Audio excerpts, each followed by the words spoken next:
First of all, Oh. who is going to be top deck this PQ weekend? Who's going to rack up the most points? Which hero? Ooh.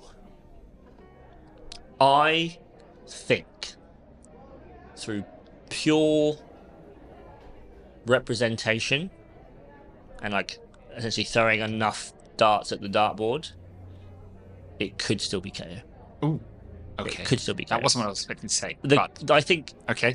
The answer probably is either KO or Syndra. Yeah. But in true Mr. Energy fashion, you've asked for one answer. I'm going to give you a third. It could also be Florin. That brings me to my second question. Out of all the other heroes, who's the rogue pick that attacks that? Fine. Oh! I gotta go. Cheers. No explanation. No explanation. Absolute cinema.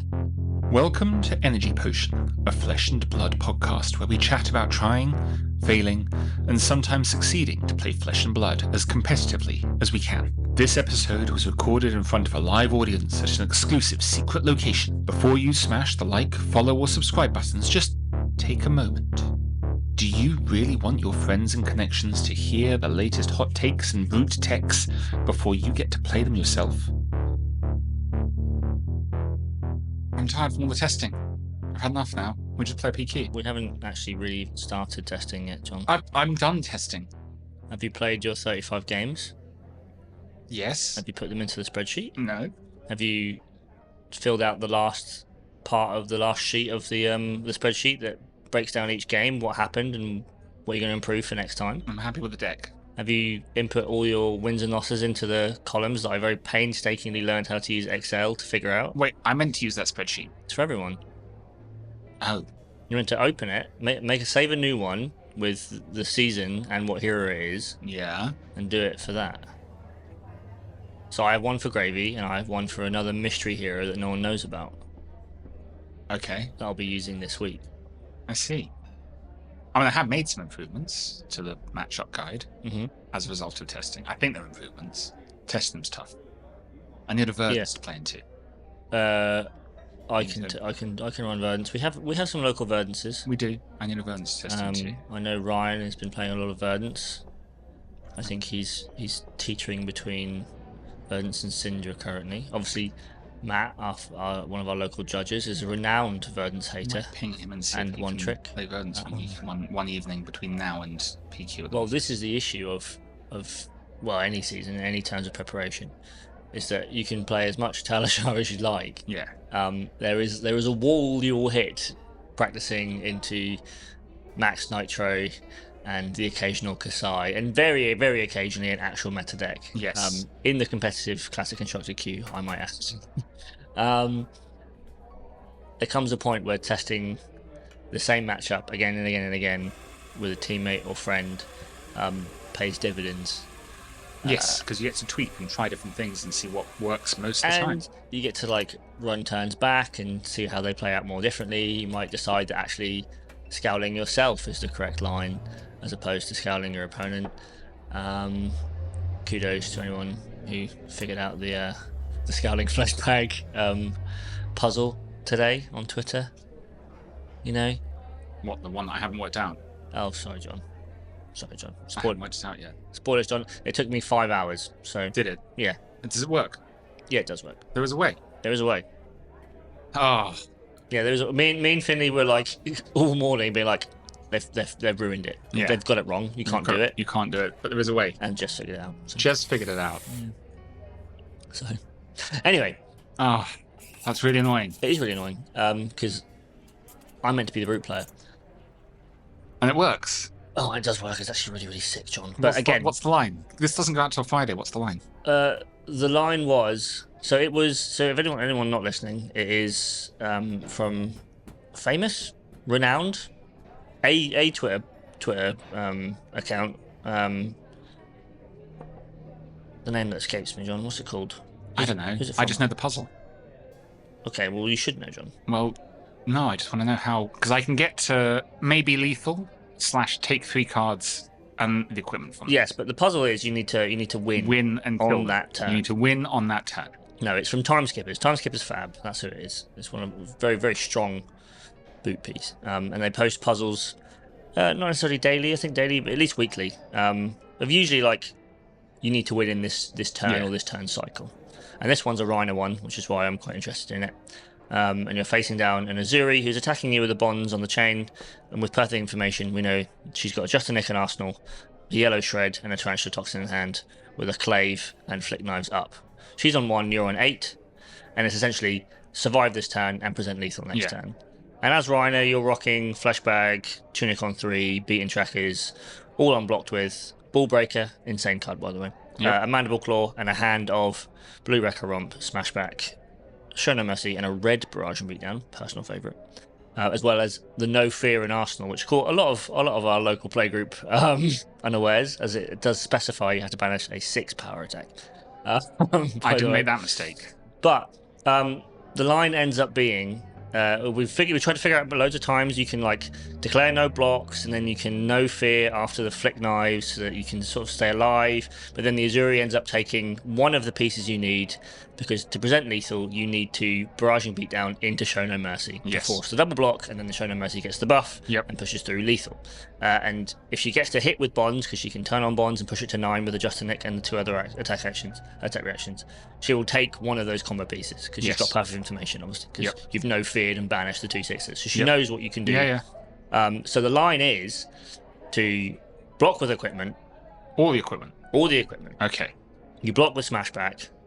You block with Smashback. And then when the Scowling Trigger on the stack, you no fear, banishing your red Show No Mercy and your blue Wrecker Romp, and then the Scowling Trigger you direct at yourself to intimidate the Barrage and Beatdown red. You are kidding. So you leave yourself with no cards in hand. That's disgusting. You leave Azuri with the full grip, so she gets to. But you don't care. Well, you're very close. You can to Scowling yourself. Wait, it's target hero. You can Scowling yourself. It's a very niche one. You can Scowling yourself. You can, but you shouldn't really ever. How does that? You should I think this is maybe the one use case, and maybe in Tough Nut. You can Scowling yourself. Yeah, but again, John. But I flick myself almost every game. Okay, well, I should know this. We talk about that in profit, John. This is. This is. That's. Yeah, I've been telling you for ages. Brew is definitely your class, John. That's disgusting. But it ends up that you give her the missing piece. She can shred the Scowling. She can trash her it doesn't Toxin. matter. None of that matters at that point. You end up on exactly 1. Yeah. Doesn't matter. She flick knives and that eats to the Show No Mercy. So you're getting minimum value out of the Show No Mercy outside of protecting your hand. Yep. And obviously they all come back and you get to go barraging into Show No Mercy. Lethal. Barraging into Show No Mercy, presenting lethal. So you can Scowling yourself. There was a nice little puzzle that we want to buy one Scowling Fleshbag. I mean, if anyone has a Cold Fall one, I'll trade them my Rainbow Fall one. Because I meant to pick up a Cold Fall one a long time ago and never got around to it. But not that I would ever have an intention of playing Scowling Fleshbag this weekend at the ProQuest, John, because that would be crazy. Well, yeah, after KO's dismal performance, and he's the only brute that exists at the moment. He's certainly one of... Go on. 5. There are 5 brutes that are legal, John, and they all actually look pretty cool. They're 5. Yeah. Reiner, Cad. Yep. Levia. Yep. Tough Nut. RKO, Tough Nut. Tough Nut, yeah. There's 5 brutes, and I like how they all play, which is crazy. Probably Cad being the least, but even then, you can still do some fun stuff with KO.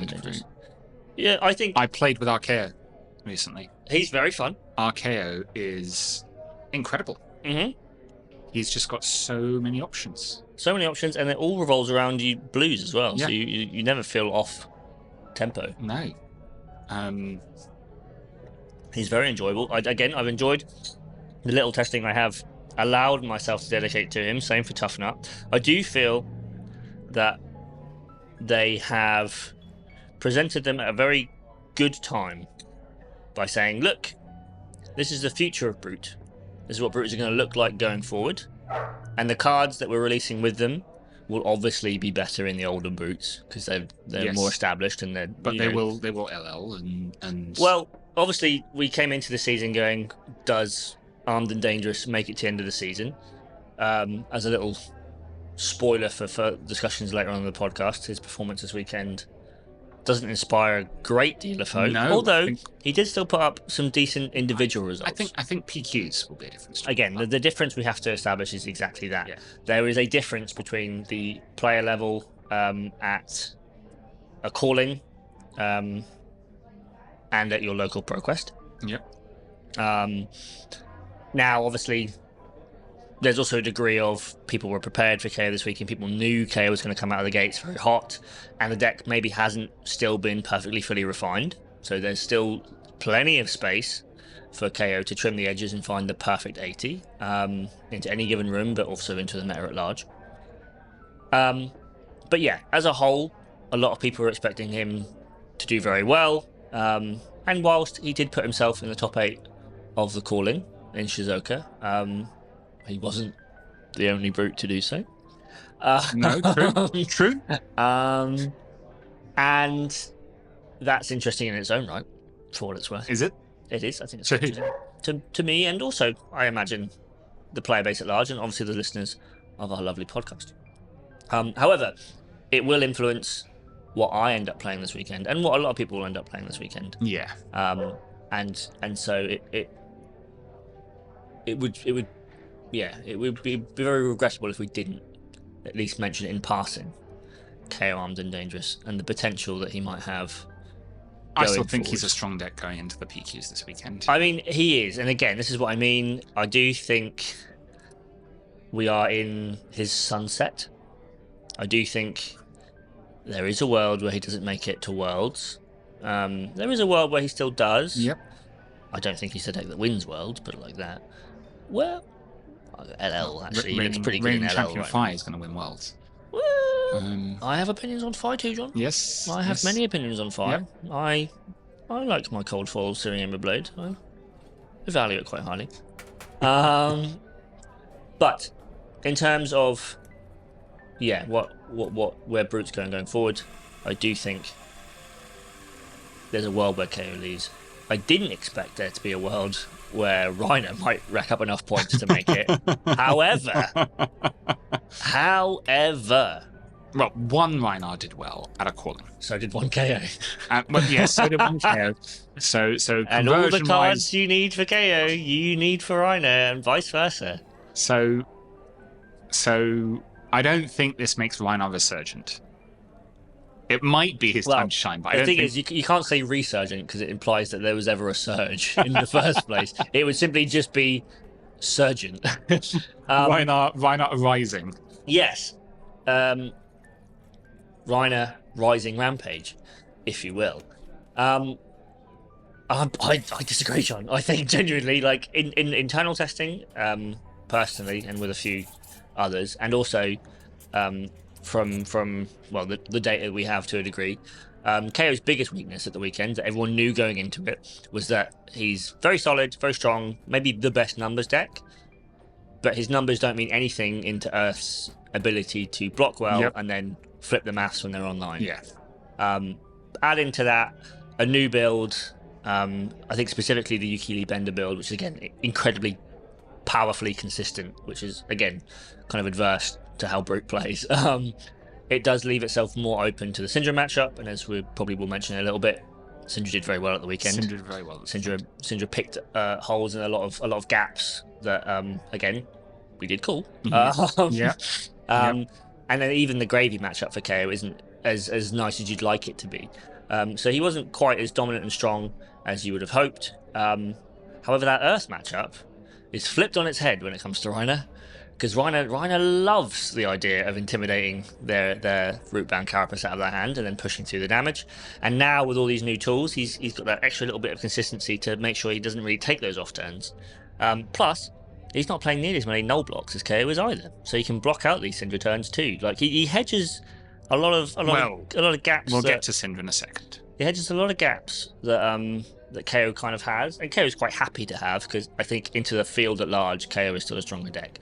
Like KO into a deck like, well, Jarl, for example, or a deck like Victor, you get to go, I am KO, I see your game plan and I have zero respect for it. Yeah. And I'll just throw 18 damage at you every turn until you stop moving. And Reiner will make an impression of that, and he'll sometimes be able to do it quite consistently. But he's a lot more reliant on blood rushes and, you know, hand texture being exactly how it needs to be and all that kind of stuff. And he's got a few ways to fix it now. But like KO usually 9 times out of 10 says, I have 24 blues in my deck and they're all 6s. I don't care what I'm drawing and discarding. It's going to be making a might token and it's going to hurt you. So there's a little bit of a trade-off there. Maybe because the calling and battle hardens and high-level events are more targetable metagames, even if it is week 1, a deck like Reiner shines a bit better when you know that Earth's going to be there and it's going to be a bit less, less of a mess, really, as you'd expect from a ProQuest season. And so KO is maybe a better fit. But again, you're going to have to really convince me to not play him in a charge. Because he's calling. You know who beats Reiner 100% of the time in my internal testing? Me. Rolling Scabskins. With no rolls of Scabskins. Although Scabskins may have been available. Is it Viscerai? Nope. It does, but... Pray tell, John. Arcare. Oh, well, it shouldn't, but... it probably shouldn't, but... No, I do like that RKO list though. I do like it. But again, I think, well, my personal theory is that both Tough Nut and RKO are like 2 splitting divisions of how you could play Reiner and Brute as a whole. Like you've got like the sit back. Well, they're both like the grindier sides, I should say. They're both grindy. And then you've got CAD as like the hyper aggro build. So you've got like a triangle of Brute built with Reiner in the middle who can do all 3. Because Tough Nut's more of a I block and I swing club kind of build, quite, you know, all that kind of stuff. Whereas RKO is more I pick my moment and then present this big turbo turn. And obviously CAD is I see 4 cards, I present 4 cards. See 4 cards, present 4 cards. Here's 18 damage. I think, I mean, put it like this, I'm not recommending anyone listening play Reiner at their ProQuest if they haven't already felt the crushing... requires a huge number of reps. Brute is the most cerebral class. No, it's not the most cerebral class, but it is a very cerebral class. Did you see that puzzle from earlier? It is a very cerebral class. Look, okay. It's like a pure... Well, it is often called the gambler's class, but it's not a gambling class. Well, it is, but it's gambling when you know the numbers. Yeah. It's blackjack. It's not the slots. It's not a gambling class. It's playing the odds. It's a card game. And that is gambling. That should win through. It should, in theory, and it's all gambling. Then at that point, like you know, what cards do you draw does affect things. So you choose the cards correctly, and you know what's coming up in your deck. And but obviously, for a lot of decks, it's like I've built my deck in a way that, regardless of the 4 cards I draw, for the most part, a few like absolute howlers outstanding, the game becomes more one of reactionary blocking and sequencing. Whereas Reiner is that, and also. I know that I've already pitched 4 blues this game. I know that I've already seen 2 blues go into the bin. I know that I have, 44 cards left in the deck and that X amount of them are 6s. Mathematically on top, if I draw a discard, I have a 1 in X amount of chance of drawing the card off the top, times by, the 1 in 3 cards in hand of me hitting the miss. Is that worth it for me this turn to present the blocks and try and roll into the World Ride, or do I just play it safe and swing claw at Arsenal? All while your opponent is beating the crap out of you because she's thrown Ronin Renegade into Flick Knives into fucking Blaze Headlong. Syndra, Syndra's resurgence has made me happy. Partly because the top 2 Syndra decks at the calling were 2 very different builds from anything we've seen before. They were very different builds. And yes, it's all red cards, but they're very different builds. I mean, one of them was missing arguably the best Draconic attack ever printed. Well, and this is the genius, I think. I think it's Soya Okuda. You're looking at me as if I'm going to correct you, John. No, I think it's Soya Okuda Sensei. The way of Soya is the new way. And what I've realized, Toby, is that when you are looking at your deck and as I often am, it's not strong enough, but it's still got all the good cards in. There is only one way forwards, and sometimes you've got to take the good cards out. I don't know about that, John. Sometimes you've got to take the good cards out. I can tell you now, taking Lava Burst out has made the deck stronger. It's made it more consistent. Yeah. Well, this is what she wants. She's a stronger deck for it. So I think, and in that regard, I agree. And it was the great local player Dan early in my Fab career who told me that sometimes 4 is greater than 5. Well, 0 for 4, yeah, I suppose. 4 is great because 4 is the break point that's hard to block. 5, in theory, is a 3 and a 2, and that's a much more common block in Flesh and Blood. So it's a 2-card block, and it's a clean 2-card block. 4. Well, it's a 0 for 5. If you can send, 0 for 5, no go again versus 0 for 4 with go again. Well, and then we're talking about how much of a point, how many points are we giving to go again, and then we're talking about how many points we're giving to various and as soon as I saw it, I felt physically sick. I honestly felt physically sick. I had to go and take a shower. Take a lie down. And I was physically sick when I realized, because I'd spent 2 hours looking at these 2 decks. And I hadn't spotted he'd taken Lava Burst out. I hadn't spotted taking Lava Burst out. I was counting Draconic cards. I was counting Draconic starters. I was counting starters full stop. And I started counting finishers. And do you know what? The first 3 times, I automatically included the Lava Burst in the count. I just included the Lava Burst in the count. Well, because it is usually a free 0 for 5. And then I saw it, and honestly, felt physically sick. But he'd taken Lava Burst out of the deck. One thing, I will say, I do see where he's coming from. I do see Lava Burst as being inherently a Fi card. Yeah. Maybe before a Syndra card. And obviously, Lava Burst is one of those cards that in Fi I'd always play 3, and in Syndra builds I was occasionally trimming to 2. There are hands where I don't want to see them. He's up the Draconic count. He's up to the Fealty generation. He's up to the go again, and the 4s. It's impossible. It's like, how does that happen? More 4s with go again, and I'm playing something slightly different. I've made some adjustments, which I might adjust back actually. Now I'm seeing how the deck plays. Sure. And I'm like, actually, this is just crazy. It's crazy good. Yeah. It does have a rather large result to back it up as well. But yes, it's not. It wasn't the first. It was the 3rd place deck. That's still a pretty good result. Which is very good, especially when you've taken out arguably one of the best cards in the class. Like, he's taken out one of the best cards, if not the best card in the class, and made 3rd at a quarter. Ronin Renegade? Okay, yeah, so Lava Burst, top 3 cards in the class. Big ups, Ronin Renegade. Rising Resentment exists. Yeah, well. I'll play both, John. But, yeah, and I'm just sat there on all these, I'm sat there on hands of 5 0-4s would go again. Yeah. Going... So I now just naturally present 21 because of Flick Knives, and you've got 5 breakpoints. And they said Aurora was dead, eh? It's just silly numbers. She is solid. She is mono red aggro. She is red deck wins. She is captain consistent, and it's up but it's the fealties up the consistency as well. And you've not lost in terms of 3 blocks. You've got the same number of 3 blocks in there. So you need to block, yeah. So I think she has always been a deck that loses because of an off turn. Like, you take a turn and you go, "Oh, I don't have a starter here," or and that's always this hand the challenge. Doesn't convert. You need to do 2 things actually. This is the other thing with all that fealty is, first of all, you get less off turns, and then second one is you're flicking every turn.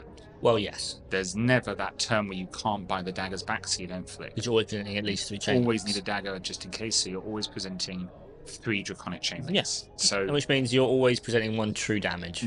So you are always sending that flick every turn. And obviously, it sounds like if you've played Syndra or played against Syndra, it's like, well, of course, every turn I want to be flicking, and I want to be, but you can't. But there are turns where you're like, okay, well, I have Fire Tenant strike first, or I have my Ravenous Rabble, the fealty to give it, or I have a fealty but I need to save it for a turn where I'm using my Art of the Dragon Blood, that kind of stuff. You've got to save the fealty now, you don't have to. Where this list is obviously going all in on the generation, and again, the lists before were still playing a fair degree of generation, and obviously she does still have the clause of, if you hit a marked hero, you do make a fealty as well.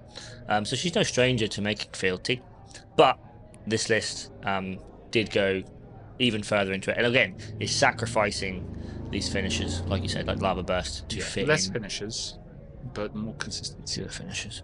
So? Fewer. Yeah, fine. Fewer finishes. Fine. You can edit that out. Yeah. But as we said, there were 2. There were two Syndras in the top 8. There were 2. And they were different lists. And the other one is a whole new level again. It's funky. It's fresh. It is funky. It is fresh. It's the kind of list that many moons ago, when I did still play Magic the Gathering, and you'd watch a video and it would be described as having done well in a small Japanese tournament. It's when you knew that you were going to get the spiciest list you had ever laid your eyes on. A deck that you thought you knew the 64 in and out, that you played week in, week out and gone, well, yeah, I know the archetype. And then you see it and you go, wow, all 15 sideboard cards, different. And half the main board cards, also different. You know when a deck does well in Japan that it's solid, it's strong, and also it's pushed the boundaries of what you thought was possible. And this was exactly that. This was exactly that. Yeah. I've not got my head around it yet. Well, the thing is, I put on that little spiel, and then you look at the list and you go, I can understand all these changes. You go, I see 3 blue overcrowded. That makes sense. Yeah, I see Authority of Attire. It makes sense going into a KO meta.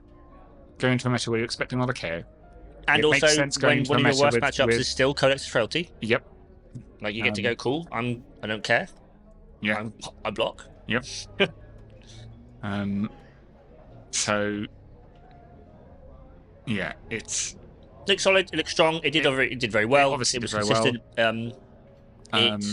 I wonder how much it will affect the global builds. Because, first of all, there's a £200 card in there. I don't think you're playing Authority, yeah. If you can't pack it, because I'm not paying for Authority, and it was in one of those in that Rhino list as well, unfortunately. I think the overcrowdeds, which are still quite affordable, and by the way, a lot of the cards in this set are quite affordable. So well done LSS for again. Yes, yeah. Lots of reprints, lots of sets being opened a lot. That makes sense too. And I think, put it like this: I think if you're playing this weekend and you have a lot of reps on Syndra, and you kind of know where she's going with it, I see absolutely no issue with you taking that first place list and going, I'm going to play that. Because whilst there is a degree of obviously knowing your own personal 80 and knowing your exact sideboard guides and stuff, if you pick up now and you get your 5 games in a night, which I'm trying to do and failing miserably, and you can put together a sideboard plan by Friday ready for a ProQuest on Saturday, for example, I think you're in a pretty good spot to go, I'm going to let Jesus, for the most part, take the wheel on this one. And Syndra knows what she's doing. I'm going to be here and try and guide her in the right direction, but you kind of just sort of like let the dog out and go, you do it. And that's kind of what Syndra is to a degree. And you know the list is solid because obviously it has the results. You know it has the potential to do these things. And whilst it is sacrificing the consistency of the third place deck for a bit more of the tech in this one, I think either of them are great shouts. Maybe the third place one is the better call. I saw it, and I was looking at two. I was flicking between the two, and I went, I can see some of the genius of this first place list, but I think it's a more meta-dependent first place list, and the third place list just goes, fuck your meta. John, language, please. We're not suitable for children. I've ticked that box. I've ticked the not suitable for children box, Toby, don't I? And it goes, everyone else, keep up. Yes. Which is where you want to be if you're trying to be the primary aggro deck in the format. And the big question in my mind is, does such consistency with all those 4s mean you can actually take Mopple out for Verdance? That's the big question in my mind. That's why I need to some Verdance tips. Verdance is a powerhouse at the moment. She is a tough one. Yeah. She has, again, I mean, to talk about results, she did win the Battle Hardened in Mexico. She did also put in a very good third place performance in the calling as well in Shizuoka. And they're not doing anything too incredibly spicy, John. They have got a new spell that says 6 damage at you, please. It says Earth on it. It says block 3 on it. It does also have a very interesting piece of text on it for like other niche matchups, which helps too. But it's essentially Burn Bear copies 4 through 6 that says, I know you're not bringing AB into the Syndra matchup specifically. I know you're not bringing AB. Here's 6 damage.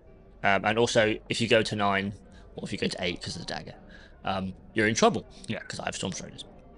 And so she can blast down a lot faster. She obviously has lost Plume, which means she can't consistently like recur felling, and the combo plan is a bit tougher. But looking at these top 8 decks, there aren't really a great deal amount of decks that are looking to sort of prey on her fatigability now. So the combo's not as important. Now, obviously, they probably have to go through a fair degree of Florins and Victors to get there, but the point still stands. Verdance is also one a deck you need to have an eye on, and again, if you have the ability to sleeve her up, I would recommend it. I think she's very, very strong. Again, the only deck really keeping her in check, and it was a rather abysmal 20% win rate, was Gravy. Yeah. It was the other deck that also had two separate representations in the top 8 of Shizuoka, and also 2 very different lists. Yeah, okay. Which is quite interesting. There's a little parallel to the Syndra thing. Yeah. Gravy, a hero that obviously was killed by the BNR, unplayable. Dead, unplayable. Literally just complete throw to bring it to any level event. Well, they were clearly dealing with the upcoming threat of Marlin, rather than nerfing Gravy with that. Yeah, well, yeah, I still have opinions on Marlin. That she's pretty good, and if Syndra's a good deck, then Marlin's pretty good too. I don't think so. Okay, you see, you know the red harpoon. Yeah. Yeah. Need I say more? Yeah. But it's not enough. Regardless, these 2 Gravy lists that I am earnestly trying to open on Fab's new website, and I'm getting the 404 page. Should have studied them harder for this, Toby. I spent hours studying these. I had a glance, I had a cursory glance, and I have a vague idea of what was in them. I know that Justin Koo finished 2nd place, real nail biter of a final. Watch it if you can, and you don't care that I just built it for you. Was playing a grand total of, I believe, 7 reds across the 80. Wow. Which was 3 Conquerors, good card. Yep. 3 Blood in the Water, also a very good card, and I believe it was 1 of Sink Below. Ooh. For those more aggressive matchups like Syndra. And obviously then the rest was allies. He wasn't playing the new ally Gallo, he wasn't playing anchors, he was playing mostly the regular allies. He was playing 3 Fearless Confrontations. So he was set up to present a beefier ally, and if he drew the Fearless Confrontation, sort of hedge the aggression. And there was a point in the finals where he did have a chum, and he did get to keep it around for an extra attack by using Fearless Confrontation to force the extra attack out of Syndra, which is quite impressive. Essentially trading 1 card for, well, 1 card, but Syndra's card is worth a lot more than Gravy's. Whereas the deck that finished, I believe it was 5th? Yeah, joint 5th, Kazuma Suzuki, was playing the new allies, and was playing a very different, well, a noticeably different blue base, and obviously was playing more reds as well. Was playing sloops. I'm a big fan of sloops. I do like my boats. And so both obviously responses to the Tipple ban, both sort of dealing with it in their own private special ways, and both showing that unfortunately Gravy isn't dead. Really pretty strong. And that in the hands of the right and capable and skilled pilot. Well, we're now 3-2, and you've won the last 2 games. So. Well, yeah, but I'm not talking about me when I say skilled pilot, John. You better be. You better be ready with Gravy for Saturday, or Reinhardt, one of the 2. I'm going to do my 35 games, and we'll see. Yeah. But the point stands that at the highest level, Gravy his tales of his death have been greatly exaggerated. Yes. The key kicker here is that, unlike with Syndra, which I do expect to see scoop up quite a lot of progress wins, and I expect for you to see at your local progress, I do think Gravy is perhaps, especially to the level that maybe makes him a bit more of a menace, will be a lot less common. Yeah. As a man who has attempted to dedicate a lot of his playing time and practice time to playing Gravy, it's a very difficult deck. Yep. It's a very difficult deck to play well. It's a very difficult deck to know when you're playing poorly. And also a very difficult deck to play to time. Because there's a lot of decisions, there's a lot of drawing, there's a lot of moving parts, there's a lot of tapping. And so I do think that whilst you should be prepared for him, while he is still one of the best decks in the format, and you should have a sideboard plan, and you should know what you're doing into him, I think he's going to be putting up fewer numbers than perhaps you'd expect from a perceived best deck. Kind of like Enigma did back way back when, even at the start of Rosetta season, when obviously she was like quite comfortably best deck in format. I mean, She didn't. Yeah, I've seen one thing saying there's no S tier deck at the moment. I did see that. I saw Gravy and as Syndra well. are A tier, and I kind of agree. I think they're both strong, very strong, but not meta-bustingly strong. There's stuff that counters both of them. I think they're very attackable. Yeah. It's not. We're not at a point where like you have a deck like Aurora, which says, I acknowledge that you're going to bring cards that block. I actually have a whole plan to get around that, and you can't deal with it. Gravy has aspects of that. Like Gravy has cards and has play patterns that he can present to sort of dig himself out of these unfavorable matchups, like Syndra, like Ira, like Acilio, but no more than the other heroes that exist, like Verdant's Florian, like Syndra is. Well, Syndra's the deck that asks questions. She doesn't answer them, but she still has a degree of things she can put in for any given matchup to sort of skew them in her favor. And so we're looking at a metagame where, because there are so many viable decks, you're kind of going into a room and you're going into a metagame where you're kind of, in your sideboarding decisions, you're deciding almost the decks that you're willing to lose to, as opposed to the decks you want to beat. Yeah. You're acquiescing to the decks that you know are going to be present, and you're kind of hoping to gem around. And you're not saying they're unwinnable, but you're willing to give up points in those matchups to say, cool, I want to give up those points in that matchup to sort of gain them here. The kind of thing where, like, so if I'm playing Gravy this Saturday, I will be presenting a sideboard that probably shores up into Syndra a bit more, and probably loses those extra points that into like Florians and into Verdances and stuff, who have obviously started developing their game plans to beat Gravy because that's their worst matchup, right? Although I really need a lot of reps into KO as well. It's a pain to be the Brute player when you also need to test into Brute. Yes. Not to mention the Gravy Mirror, that sucks. Well, we've got a KO player. We have a KO player. I mean, there are so many players locally that we could pick and choose for who we want to get reps into. And I'm in a relatively good position where I think a lot of people will be willing to get reps into Gravy as well, so you don't feel too bad. Much fewer people desperate for Rhino reps, obviously, but they're going to get them anyway. No, well, fine. Fine, I expect that. They're going to get them anyway. Just need to get myself an Eye of Ophidia. And we've got two locally.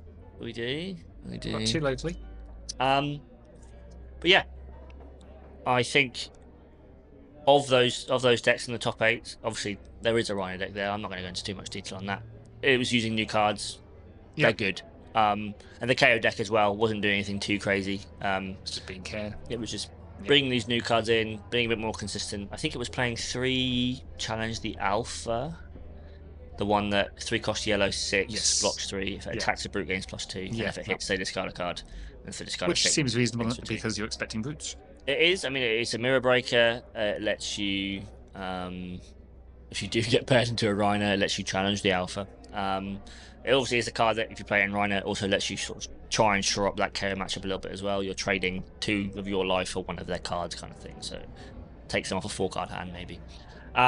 So I don't dislike it in the slightest. I don't dislike those top 8s at all in the slightest. I think they're quite interesting. Obviously, like if we look at the win matrices for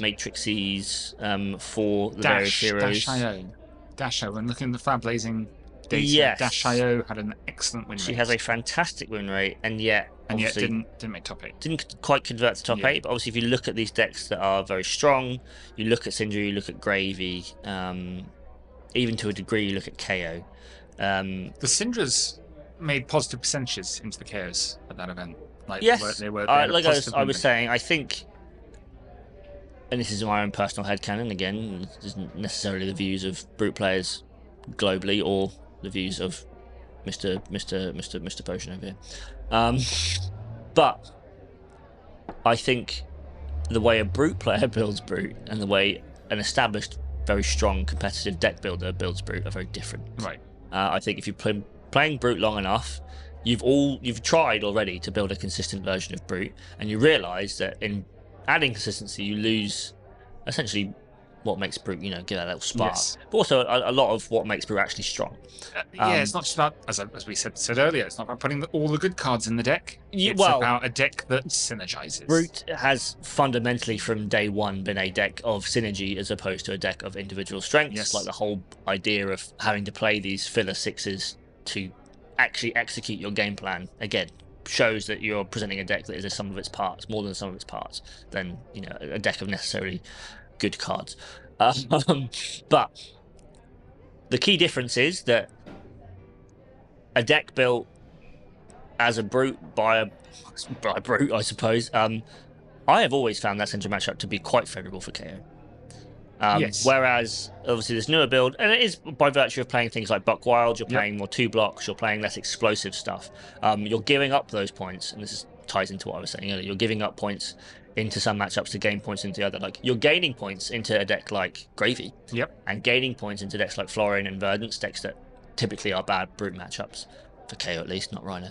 And you're losing those points into Syndra. So it'll be interesting to see how that plays out after this weekend, because I do feel that a lot of the people who picked up KO because it was perceived best deck will probably put them back down again. Having had their fun. Want to buy one Scallion Fleshback, by the way, if you are putting KO down. Having had their fun, and again, like I was saying earlier, there is a world where that KO list gets a lot more refined, a lot more polished, and then in a couple of weeks, it is the best deck, and we now have like a definitive best version of the best deck that can fend off Earth and can fend off Syndra and all such things. We're not there yet, but I do think that there's a lot to be seen there, because that was, again, it was an interesting thing for me to see as well, like that Syndras were favoured into KO, and I'm like, what, my KO, like my boy. KO armed and dangerous. With that fridge, you're telling me he's losing to a Mask of Momentum? Well, my testing is not confirmed for Syndra, but I'm testing to brute players or people playing brute player lists. I have 2 questions. First of all, who is going to be top deck this PQ weekend? Who's going to rack up the most points? Which hero? Ooh. I think through pure representation and like essentially throwing enough darts at the dartboard, it could still be KO. Ooh, okay. It could still be KO. That wasn't what I was expecting to say. I think the answer probably is either KO or Syndra. Yeah. But in true Mr. Energy fashion, you've asked for one answer. I'm going to give you a third. It could also be Florian. Okay. Because Florian is still just that Mr. Brick wall consistent deck that knows what he's doing, isn't overly high skill intensive, lets you play multiple rounds without too much thought. Obviously we say that about decks like Syndra and KO, but there is a degree of Sorry, I've seen the local Florian players. Doesn't take much thought. It's fine. Oh, bless him. Don't say that. I mean, he's been picking up very good results. So, and at least he is a pretty face. No. And in the right matchups, obviously it lets you execute on the macro opposed to the micro. So you're using your brain power. You don't have to worry too much about the individual turns to turn basics. You get to go, cool, I know what my macro game plan is. I can focus on that, and I can focus to playing to an end game that I know I'm going to be favoured in, which is obviously where Florian wants to be. He does have one abysmal matchup in Gravy, but you just go, I don't think people are going to be playing Gravy. I will dodge the Gravies. And you also get the added benefit of, at ProQuest level, you can probably catch a Gravy unawares and fatigue him as well. Yeah. If he doesn't know his game plan in and out, like I've got fatigue literally on Monday night. Like I fucked up. But it happens. So Florian is the other sleeper hit, and again, before the reprints for Felling and Plough, I wouldn't have said Florian. No, yeah, fair. Because I would have said Florian's a strong deck, but there's been picking them up. There's a bit of a price check there to keep players out. Facepurg is a bit cheaper than it has been. Diadic is, still pretty cheap. Bark bone strapping, I wish. Bark skin is fine, but again, the huge drop in prices of Felling and Plough means that Earth is now more accessible than ever. Yeah. Which means Florian is like a very solid entry level deck. A ProQuest entry level deck. Entry PQ level. And is a good investment because there is another Earth hero that you can pivot the cards to should Florian go, and obviously there's another Earth hero that you can pivot to. 2. I know, I'm ignoring you. 2 other Earth heroes. One playable Earth hero that you could pivot to. Verdance is also playable. Verdance is quite playable, John. Would you believe me when I say? So I think actually the Earth cards in Jarl are the best part. So I think there are 3 branching timelines, John. One where through brute force and pigheadedness, KO makes it, through essentially attacking the other 2, Syndra nabs it, and through new accessibility and also just by being the most consistent guy on the block, Florian gets it. So that brings me to my second question. Out of all the other heroes, who's the rogue pick that attacks that? Fine. Oh! I gotta go. Cheers. No explanation. No explanation. Absolute cinema. Absolute cinema. Do you know what I was going to say, Fry? Probably. No! Did not. Oh, I was expecting right? Well, no. Oh, we're still recording.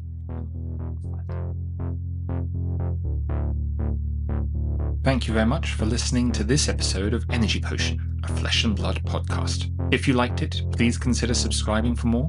If you disagree with any of these opinions, please let us know in the comments and we'll either defend them robustly or completely cave and agree with you. This podcast was made possible with help from the team at Le Bon 22 Productions and a special donation from the Cracked Bauble Appreciation Society and their sponsors.